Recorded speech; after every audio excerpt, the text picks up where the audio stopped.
Hello friends, स्वागत है आपका आपके अपने चैनल टारगेट बाय हिमांशु पे। फ्रेंड, जैसा कि आपको पता है कि हमारे रात की 10 बजे की जो क्लास होती है वो जीके जीएस की क्लास रहती है। और अभी इस क्लास में जो है हम वो साइंस से रिलेटेड जो जनरल साइंस के जो क्वेश्चन हैं जो परीक्षाओं में पूछे जाते हैं अक्सर, उनकी प्रैक्टिस कर रहे हैं। ठीक है, हमारी इस क्लास में जो है वो हम पहले इंडियन हिस्ट्री, ज्योग्राफी के क्वेश्चंस भी कर चुके हैं। तो अब तक अगर आपने ये वीडियोस नहीं देखे हैं तो आप प्लेलिस्ट में जाके इन सभी वीडियोस को देख सकते हैं। और जिसने अभी तक चैनल को सब्सक्राइब नहीं किया है वो प्लीज़ चैनल को सब्सक्राइब कर ले, बेल आइकन को प्रेस कर ले और ऑल नोटिफिकेशंस को ऑन कर ले, ताकि आगे आने वाले सभी वीडियोस के नोटिफिकेशन आपको मिलते रहें। हमारे चैनल पे आपको मॉर्निंग में 8 बजे करंट अफेयर्स की क्लास, मॉर्निंग में 9 बजे हिंदी की क्लास, इवनिंग में आपको 4 बजे जो है वो संस्कृत की क्लास और 6 बजे जो है वो आपको मैथ्स की क्लास और रात के 10 बजे आपको जीके जीएस की क्लास दी जाती है। तो चलिए फ्रेंड्स, आज के वीडियो को स्टार्ट करते हैं। आज की वीडियो का जो आपका फर्स्ट क्वेश्चन है वो है आपका, मकड़ी के श्वसन अंग कौन सा है। आपको बताना है कि मकड़ी में जो श्वसन अंग है वो कौन सा होता है। ऑप्शन है आपके शरीर की सतह, बुक लंग्स, बुक गिल्स या फिर एयर ब्लेडर। तो देखिए, इसका जो सही उत्तर रहेगा वो रहेगा आपका बुक लंग्स। ठीक है, बुक लंग्स क्या होता है? बुक लंग्स जो है वो पतली पतली चमड़ी है ना, पतली चमड़ी से बनी हुई पतली पतली संरचनाएं होती हैं जो कि कागज के समान दिखाई देती हैं और ये एक के ऊपर एक व्यवस्थित रहती हैं और कैसी दिखाई देती हैं? किताब के पन्नों के समान, है ना, इसलिए इनको बुक लंग्स कहा जाता है। मकड़ी एक ऐसा जीव है जो कि आर्थ्रोपोडा वर्ग में आता है, पर ये कीटों से भिन्न होता है। क्यों भिन्न होता है?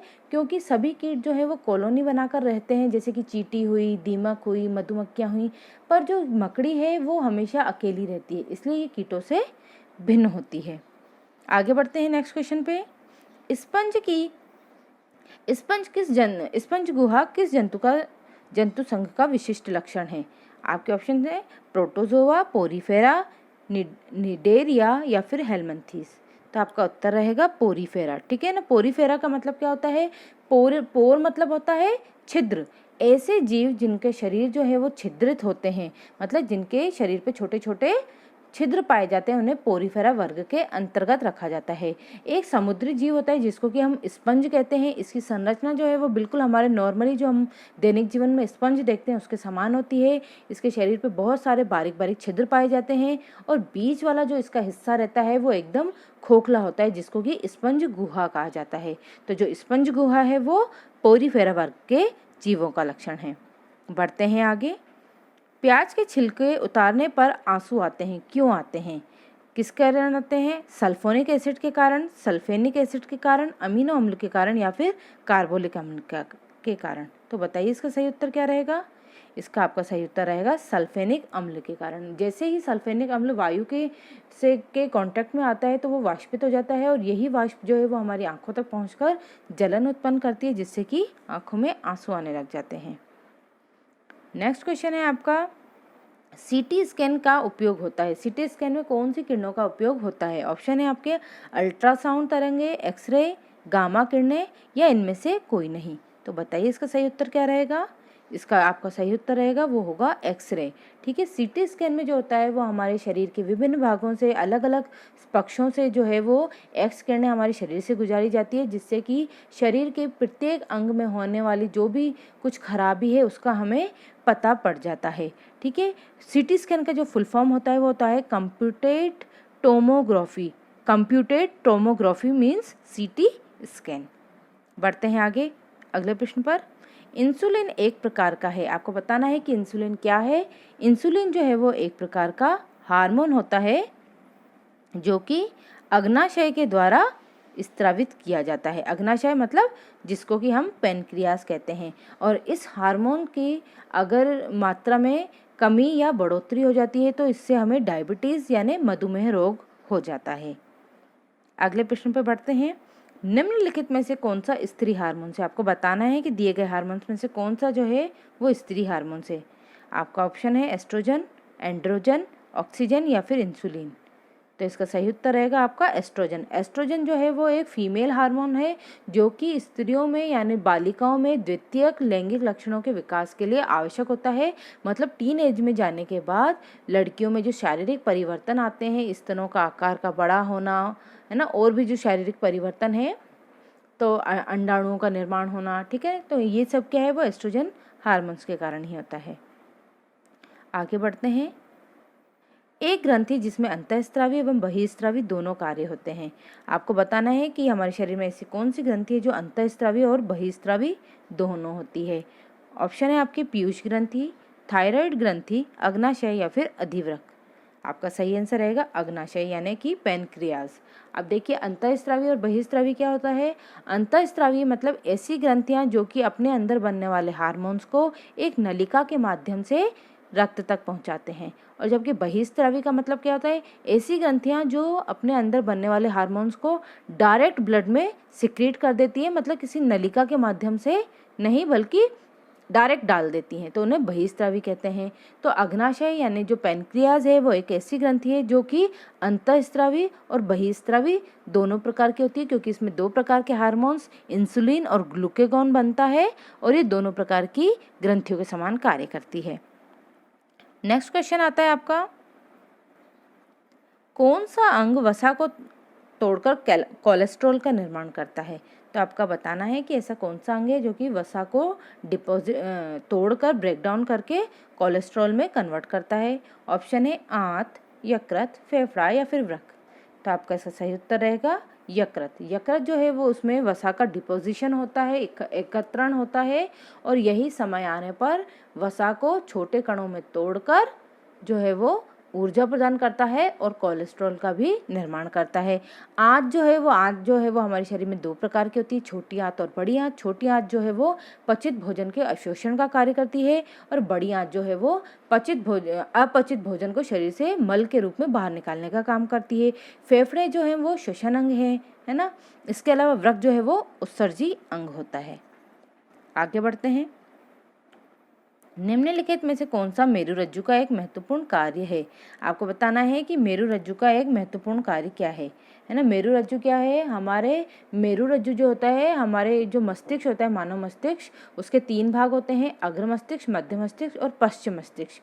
ठीक है, जैसा कि नाम से ही पता पड़ रहा है, सर पे आगे ललाट वाले हिस्से को अग्र मस्तिष्क, उसके बीच वाले भाग को मध्य मस्तिष्क और पीछे वाले गर्दन वाले हिस्से को पश्चिम मस्तिष्क कहा जाता है। तो जो मेडुला ऑब्लिगेंटा है वो हमारे गर्दन वाले भाग में पाई जाती है और ये जो है वो प्रतिवर्ती क्रियाओं का नियंत्रण करती है। प्रतिवर्ती क्रियाएं क्या होती हैं, ऐसी क्रियाएं जिनके ऊपर हमारा कोई कंट्रोल नहीं होता है, जो अपने आप संचालित होती है। जैसे कि तेज धूप में बाहर निकलने पर आंखों का अपने आप बंद हो जाना, छींक आने पर आंखें अपने आप बंद हो जाना, कोई पिन या गर्म चीज़ टिकने पर अचानक अपन हाथ अपने मन से हटा लेते हैं, ठीक है ना, अपने आप अपना हाथ हट जाता है। तो ये सब क्या है, प्रतिवर्ती क्रियाएं हैं, इन पे हमारा कोई नियंत्रण नहीं है।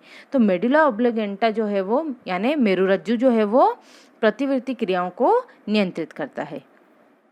अगला प्रश्न है आपका, निम्न में से कौन सा अग्र मस्तिष्क का हिस्सा नहीं है। तो आपको बताना है, अभी देखिए मैंने पिछले क्वेश्चन में आपको बता दिया है ना। तो आपका आंसर रहेगा मेड्यूला। ठीक है ना, मेड्यूला जो है वो पश्चिम मस्तिष्क वाला भाग है, जबकि सेरेब्रम, थैलेमस और हाइपोथैलेमस जो है वो अग्र मस्तिष्क के भाग होते हैं। अगले प्रश्न पे चलते हैं। नेक्स्ट क्वेश्चन है आपका, हथेली में पाई जाने वाली हड्डियों का नाम बताइए। आपको बताना है कि हथेली में जो हड्डियां पाई जाती है उसका नाम बताना है। ऑप्शन है ह्यूमरस, रेडियोल्ना, कार्पल या मेटाकार्पल। सही उत्तर रहेगा आपका मेटाकार्पल। देखिए जो ह्यूमरस होती है ये कंधे से कोहनी तक का जो हाथ वाला भाग होता है उसमें ह्यूमरस पाई जाती है। कोहनी से लेके कलाई के ऊपर तक वाले भाग में 2 हड्डियां होती है जिनको कि रेडियो और अल्ना कहते हैं। कलाई की हड्डी को हम कार्पल कहते हैं, हथेली को हड्डी को हम मेटाकार्पल कहते हैं और उंगलियों में जो हड्डियां पाई जाती हैं उनको फेरेंजिस कहते हैं। बढ़ते हैं अगले प्रश्न पर। नेक्स्ट क्वेश्चन है आपका, मानव शरीर में कौन सी दूसरी बड़ी ग्रंथि होती है। आपको बताना है कि मानव शरीर में कौन सी जो है वो सबसे बड़ी दूसरी ग्रंथि है। ऑप्शन है पित्ताशय, पीयूषिका, अग्नाशय या यकृत। तो आपका सही उत्तर रहेगा अग्नाशय। ठीक है, अग्नाशय जो है वो दूसरी बड़ी ग्रंथि है, जबकि सबसे बड़ी ग्रंथि जो है वो यकृत है। अगले प्रश्न पर चलते हैं। निक्टोपोलिया रतौंधी नामक रोग किस विटामिन की कमी से होता है। तो आपको बताना है जो रतौंधी रोग है वो किस विटामिन की कमी से होता है। आपके ऑप्शन है vitamin E, vitamin D, vitamin A या विटामिन B12। तो इसका सही उत्तर रहेगा आपका विटामिन ए। रतौंधी रोग जो है वो विटामिन ए की कमी से होता है। अब आपको मैं बता दूं विटामिन ए का जो रासायनिक नाम होता है वो रेटिनॉल होता है। ठीक है। विटामिन डी का जो रासायनिक नाम है वो है कैल्सीफेरॉल, ये भी आपको पता होना चाहिए। और विटामिन ए ई है ना, विटामिन ई का जो नाम है वो होता है टोकोफेरॉल।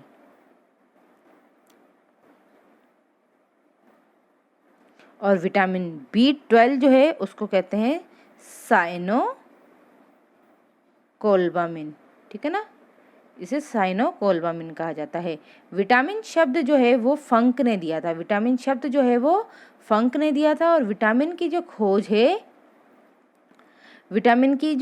खोज है वो 1912 में हॉपकिंसन ने की थी, है ना। तो ये आपको ध्यान रखना है, विटामिन शब्द जो है वो फंक ने दिया था और विटामिन की खोज जो है वो 1912 में हॉपकिंसन ने की थी। अगला है किण्वन प्रक्रिया द्वारा उत्पादित पहला विटामिन कौन सा है, आपको बताना है। किण्वन क्या होता है? किण्वन एक ऐसी प्रक्रिया होता है जिसमें चीज़ों को सड़ा कर एक नए उत्पाद का निर्माण किया जाता है। तो किण्वन द्वारा कौन सा विटामिन बनाया गया था? ऑप्शन है vitamin C, vitamin A, vitamin B12 या विटामिन डी। तो आपका उत्तर रहेगा विटामिन सी। विटामिन सी का जो रासायनिक नाम है वो है आपका एस्कॉर्बिक एसिड।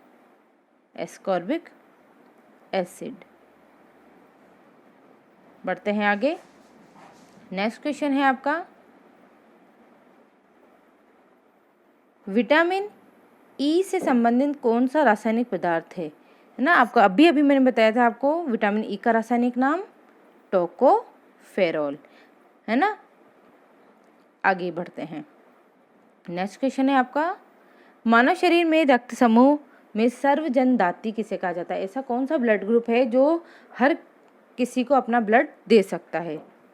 ऑप्शन है आपका, ऑप्शन ए है ए बी, ओ या फिर बी। तो बताइए सही उत्तर क्या रहेगा? इसका सही उत्तर रहेगा आपका ओ ब्लड ग्रुप वाले जो लोग होते हैं वो किसी को भी अपना ब्लड जो है वो डोनेट कर सकते हैं, जबकि ए बी वाले जो होते हैं वो सबसे ले सकते हैं पर दे सिर्फ ए बी वाले को सकते हैं, और ओ वाले हैं वो दे सबको सकते हैं पर ले सिर्फ ओ वाले से ही सकते हैं। आगे बढ़ते हैं। मानव रक्त में प्लाज्मा की लगभग मात्रा कितनी होती है?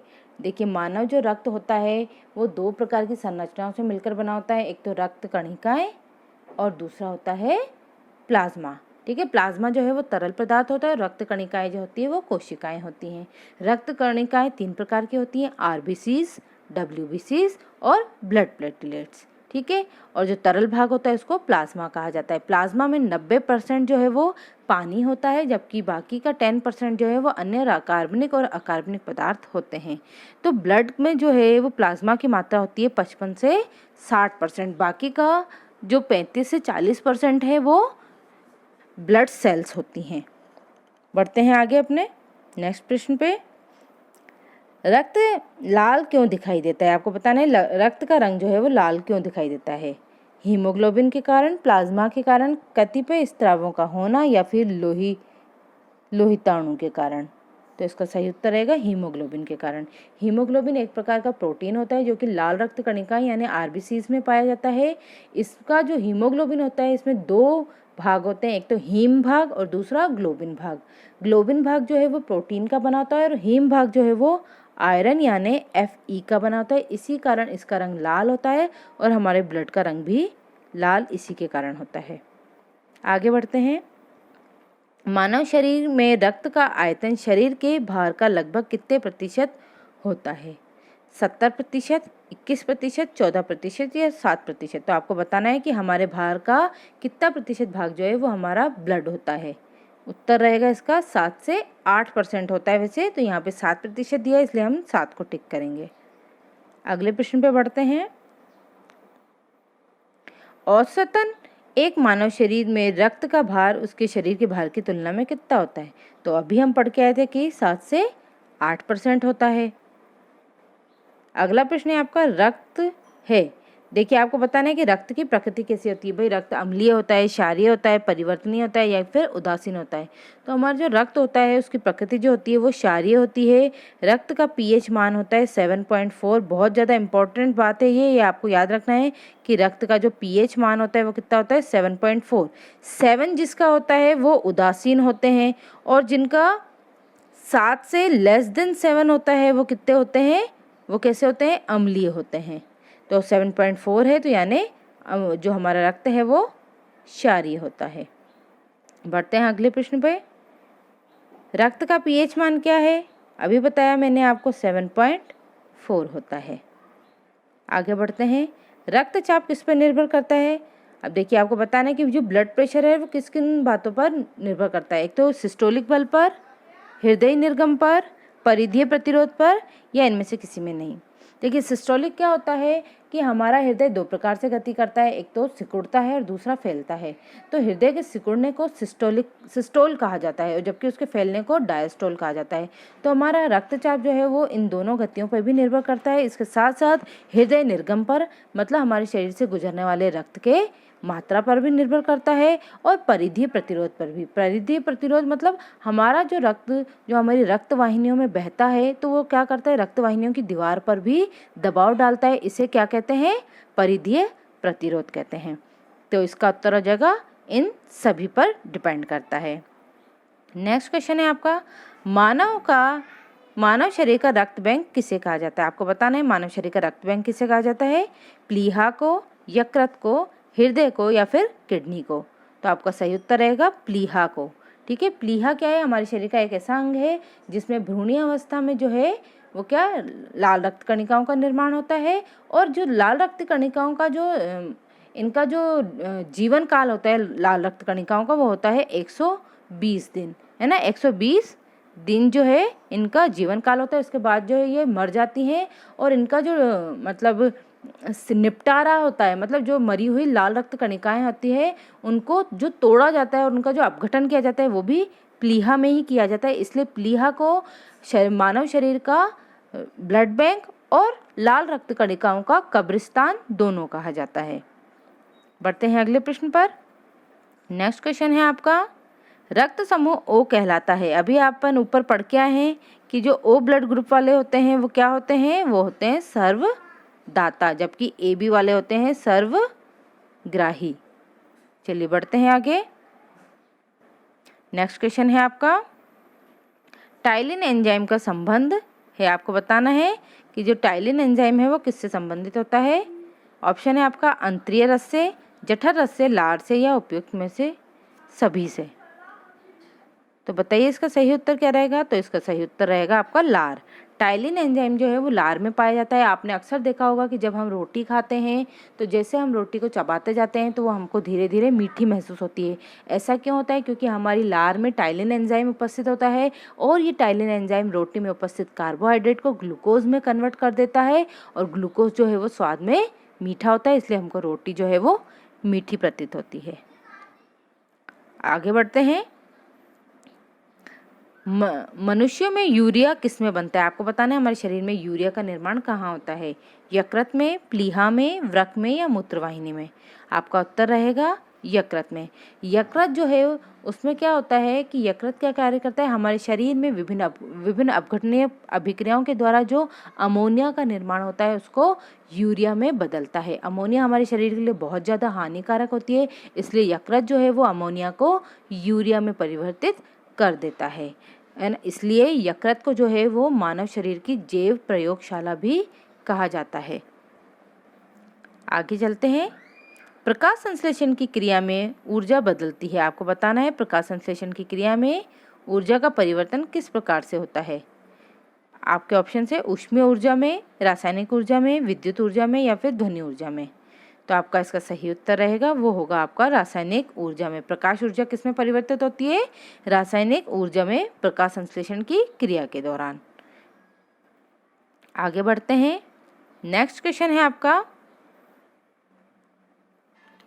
निम्नलिखित में से प्रकाश ऊर्जा रासायनिक ऊर्जा में परिवर्तित होती है। अभी अपन ने पढ़ा कि प्रकाश ऊर्जा रासायनिक ऊर्जा में किस अभिक्रिया के कारण बदलती है, प्रकाश संश्लेषण के कारण। ठीक है, प्रकाश संश्लेषण की क्रिया में क्या होता है, सूर्य प्रकाश की उपस्थिति में पौधे जो हैं वो क्लोरोफिल के, सूर्य प्रकाश और क्लोरोफिल की उपस्थिति में पौधे जो हैं वो क्या करते हैं, 6CO2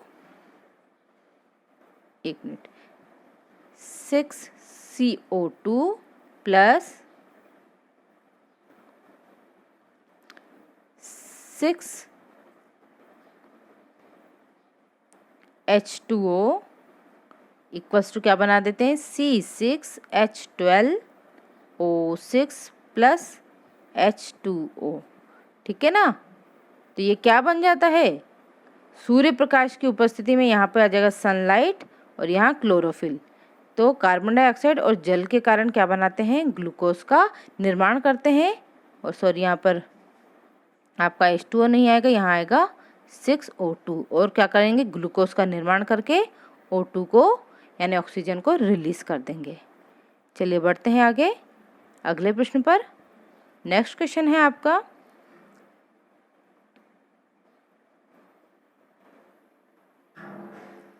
निम्नलिखित में से किसकी कमी से रिकेट्स होता है। आपको बताना है रिकेट्स जो है वो किसकी कमी से होता है।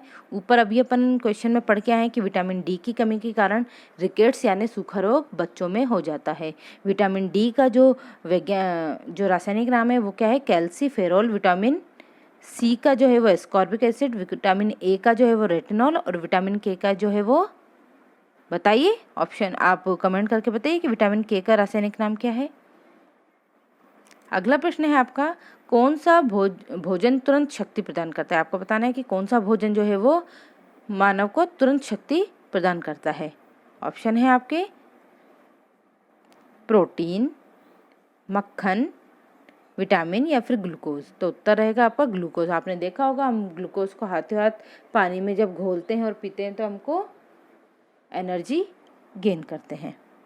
आगे बढ़ते हैं, विटामिन सी का सबसे उच्चतम स्रोत कौन सा है। आपको बताना है कि विटामिन सी जो है वो सबसे ज़्यादा किस में पाया जाता है। विटामिन सी जो है उसका मुख्य स्रोत रहता है जितने भी सिट्रस फ्रूट होते हैं ना, खट्टे फल, वो विटामिन सी के अच्छे स्रोत होते हैं।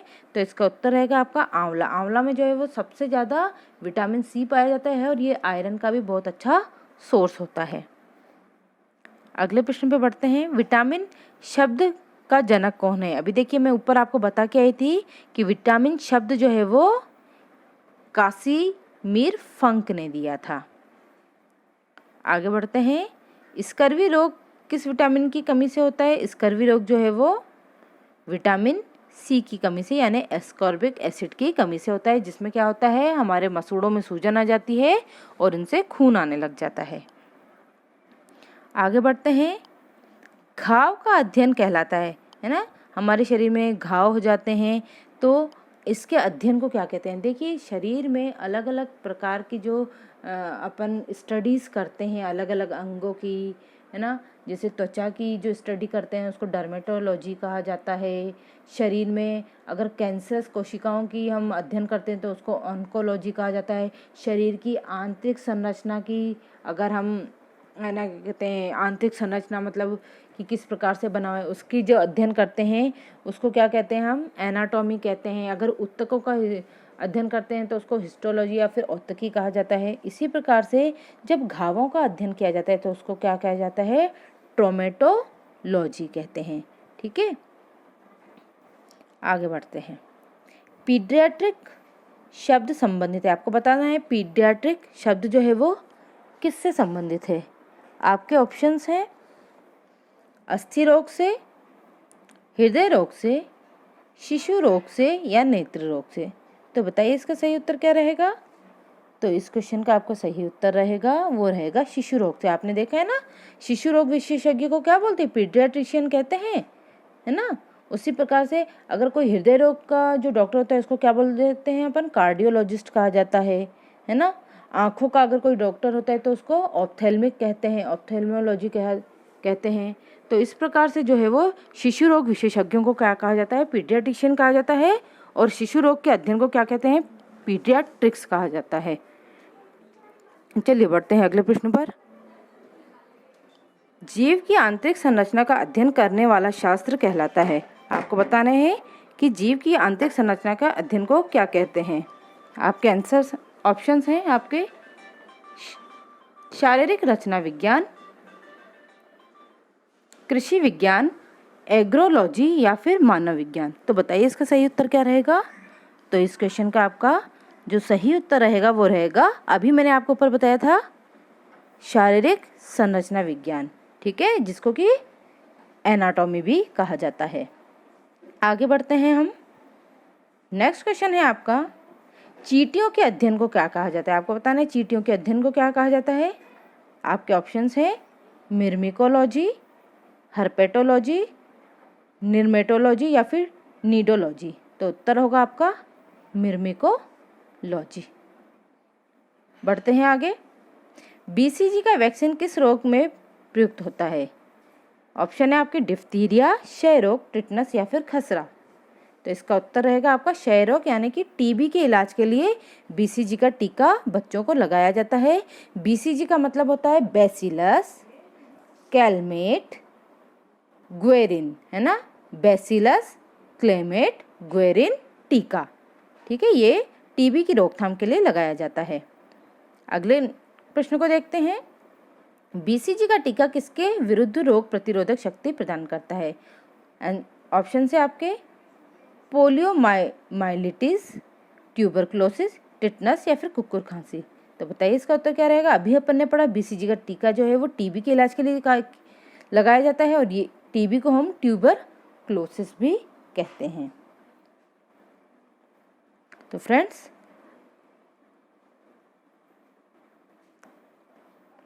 अगले प्रश्न पे चलते हैं। किस तत्व की कमी से घेंगा रोग हो जाता है। आपको बताना है कि कौन से तत्व की कमी से घेंगा रोग होता है। नाइट्रोजन से, कैल्शियम से, आयोडीन से या फॉस्फोरस से। तो इसका उत्तर रहेगा आयोडीन की कमी से। घेंगा रोग क्या होता है, इसमें जो हमारी थायराइड ग्रंथि जो होती है, जो गले में स्थित होती है, वो अपने आकार को बढ़ा लेती है, जिससे कि एक थैली के समान संरचना जो है वो गले में लटकने लग जाती है। इसे ही घेंगा रोग कहते हैं। नेक्स्ट क्वेश्चन देखते हैं। पीयूष ग्रंथि पाई जाती है। पीयूष ग्रंथि कहाँ पाई जाती है। तो जो पीयूष ग्रंथि है वो मस्तिष्क के नीचे पाई जाती है। इसका सही उत्तर रहेगा मस्तिष्क के निचले भाग में पाई जाती है। अगले प्रश्न पे चलते हैं। नेक्स्ट क्वेश्चन है आपका, सबसे बड़ी अंतःस्रावी ग्रंथि कौन सी है। आपको बताना है सबसे बड़ी अंतःस्रावी ग्रंथि पूछा है। यहाँ सिर्फ ग्रंथि नहीं कहा गया है। मैंने आपको ऊपर क्वेश्चन में बताया था कि सबसे बड़ी ग्रंथि कौन सी होती है, यकृत, है ना। दूसरी सबसे बड़ी ग्रंथि कौन सी होती है, अग्नाशय। पर यहाँ अंतःस्रावी ग्रंथि पूछा गया है, तो यहाँ उत्तर आ जाएगा आपका अग्नाशय। अगला प्रश्न देखते हैं। आपको सुमेलित करना है। निम्नलिखित में से कौन सही सुमेलित नहीं है। आपको बताना है कौन सा है जो सही सुमेलित नहीं है। विटामिन सी, एस्कॉर्बिक एसिड, बिल्कुल सही है। विटामिन B1 थायमिन, ये भी बिल्कुल सही है। विटामिन D रेटिनॉल, नहीं, ये गलत है। और विटामिन K नेप्थेक्विनोन। ऊपर मैंने ये क्वेश्चन आपसे इसीलिए पूछा था क्योंकि नीचे इसका ये क्वेश्चन आने वाला था। तो देखिए विटामिन K का जो रासायनिक नाम है वो होता है नेप्थेक्विनोन। फ्रेंड्स, आज की क्लास में इतना ही। आई होप आपको क्वेश्चंस पसंद आए होंगे और आपको समझ में भी आया होगा। अगर किसी भी तरह की कोई डिफ़िकल्टी होती है तो आप कमेंट करके हमें बता सकते हैं। तो आज की क्लास के लिए सिर्फ इतना ही। मिलते हैं सुबह 8 बजे करंट अफेयर्स की क्लास में। तब तक के लिए गुड नाइट।